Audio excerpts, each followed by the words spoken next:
আকাশবাণী কলকাতা। সমীক্ষা শিরোনাম জিভের স্বাদ জীবনের ঝুঁকি। লিখেছেন মিতালি পালোধি। প্রথমে নগরায়ন, পরে বিশ্বায়ন ভারতীয়দের জীবনে নানান ক্ষেত্রে দীর্ঘস্থায়ী প্রভাব ফেলেছে। অনেক কিছুর সঙ্গেই বদলেছে খাদ্যাভ্যাস, খাবার সম্পর্কে ধ্যান ধারণা। পরম্পরাগত বা ট্র্যাডিশনাল ভারতীয় খাবার বিভিন্ন ঋতু অনুযায়ী তার বৈচিত্র্য, পুষ্টিগুণ ও ঔষধি গুণ সারা পৃথিবীতে সমাদৃত হয়ে এসেছে যুগ যুগান্ত ধরে। কিন্তু সময়ের সঙ্গে পাল্টেছে মানুষের রুচি। তাই পরম্পরাগত খাবারের জায়গায় পৃথিবীর নানান প্রান্তের মুখরোচক খাবার জায়গা করে নিচ্ছে ভারতীয়দের প্লেটে।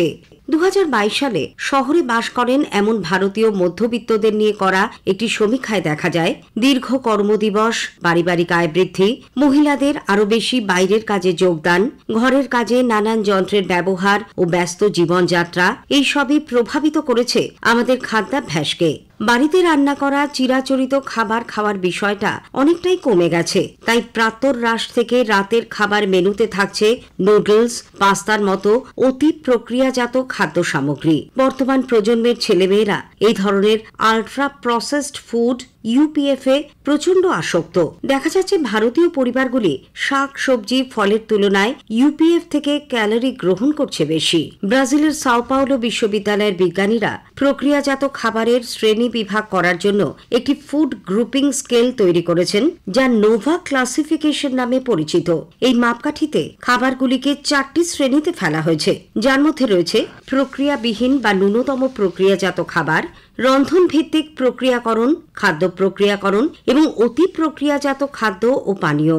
ইউপিএফ বা জাঙ্ক ফুডে উচ্চ মাত্রায় ফ্যাট, লবণ, কৃত্রিম মিষ্টি, fructose, corn syrup, trans fat, invert sugar, starch, নানান ফুড অ্যাডিটিভস, প্রিজারভেটিভস, নানান রং ও গন্ধ থাকার ফলে খাবারগুলি স্বাদে গন্ধে খুবই আকর্ষণীয়। বৈজ্ঞানিক গবেষণায় দেখা গেছে এইসব জাঙ্ক ফুড আমাদের মস্তিষ্কের ডোপামিন ক্ষরণের সঙ্গে সম্পর্কযুক্ত।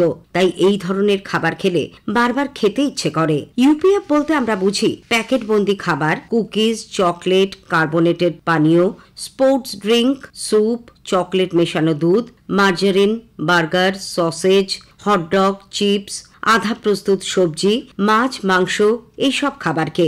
এগুলি উচ্চ ক্যালোরি সম্পন্ন হলেও ভিটামিন ও মিনারেলস এবং ফাইবার থাকে না বললেই চলে। ইউপিএফ খাবার নিয়ে বিদ্যালয়ের ছাত্রছাত্রীদের মধ্যে centre for science and environment সমীক্ষা চালিয়ে দেখেছে 92% জন ছাত্রছাত্রী সপ্তাহে একদিনের বেশি চিপস, চকোলেট, ইনস্ট্যান্ট নুডলস খাচ্ছে। 26.8% ছাত্রছাত্রী ফাস্ট ফুড খাচ্ছে। ভারতে অতি প্রক্রিয়াজাত খাবারের বিক্রি 2012 থেকে 2018 সালের মধ্যে মাথাপিছু $31 থেকে বেড়ে হয়েছে প্রায় $58, জানিয়েছে 2019 সালে ইউরোমিটার ইন্টারন্যাশনালের এক প্রতিবেদন। বিশ্ব স্বাস্থ্য সংস্থাও তাদের এক রিপোর্টে বলেছে 2011 থেকে 2021 পর্যন্ত ইউপিএফ এর খুচরো বিক্রি বেড়েছে 13%। অতিরিক্ত মাত্রায় ইউপিএফ খাবার কারণে স্বাস্থ্য সংক্রান্ত দীর্ঘমেয়াদী সমস্যা তৈরি হচ্ছে ভারতে, যার মধ্যে রয়েছে স্থূলত্ব, ডায়াবেটিস, উচ্চ রক্তচাপ, স্ট্রোক, হার্টের অসুখ, ক্যান্সার, অস্টিওপোরোসিস, ডিসলিপিডিমিয়া ইত্যাদি। এই জন্যই ইউপিএফ এর অতিরিক্ত ট্রান্স ফ্যাট, লবণ, কেমিক্যালস, সোডিয়াম আর নানান রং এইসবই দায়ী। Indian council of medical research ICMR জানিয়েছে ভারতে 56% অসুখ বিসুখই খাদ্যের সঙ্গে সম্পর্কিত। 2022 সালে ল্যান্সেটের একটি প্রতিবেদনে দেখা যায় বিশ্বের 197টি দেশে স্থূলত্ব বেড়েছে সাংঘাতিকভাবে, যার মধ্যে ভারতের স্থান 182তম। স্থূলত্বের সঙ্গে সম্পর্কিত অসুখ, ডায়াবেটিস, হার্টের সমস্যা, স্ট্রোক বাড়ছে।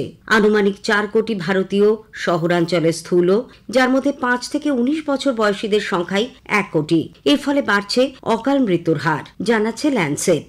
একদিকে অপুষ্টি আর একদিকে স্থূলতা, দুটোই সমান উদ্বেগের রাষ্ট্রের কাছে। সুতরাং আমাদের সাবধান হতে হবে। দেশের ভবিষ্যৎ নাগরিকরা সুস্থ না থাকলে অর্থনীতির ওপরেও তার প্রভাব পড়বে, ব্যাহত হবে দেশের উন্নয়ন। জিভে সুস্বাদু লাগে বলে ইউপিএফ খাওয়া কমান। সুস্থ কর্মক্ষম থাকতে স্থানীয়ভাবে লভ্য খাবার, পরম্পরাগত খাবার, মরশুমি খাবার খান আর শরীরকেও সক্রিয় রাখুন।